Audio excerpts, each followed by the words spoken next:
জাহান্নামীদেরকে জাহান্নামে নিক্ষেপ করার পর তারা আল্লাহর কাছে 3টি জিনিস চাইবে। 1 নাম্বার, জাহান্নামীরা বলবে, হে আল্লাহ, আমাকে এত কষ্ট না দিয়ে আমার মৃত্যু দিয়ে দাও। তখন আল্লাহ তাআলা বলবেন, হে বান্দা, জাহান্নামে কোনো মৃত্যু নেই।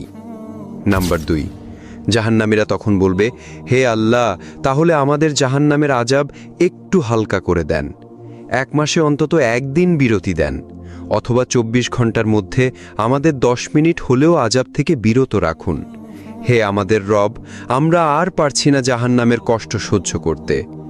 তখন আল্লাহ তাআলা বলবেন, 1 সেকেন্ডের জন্য জাহান্নামের আযাব কমানো হবে না। নাম্বার 3, জাহান্নামীরা বলবে, আল্লাহ, আমাকে দুনিয়ায় আরেকবার পাঠিয়ে দিন, আমি দুনিয়াতে গিয়ে শুধু আপনার ইবাদত করব। তখন আল্লাহ বলবেন, দুনিয়াতে আর ফেরত দেওয়া হবে না, আমি তোদের হায়াত দিয়েছিলাম, কিন্তু তোরা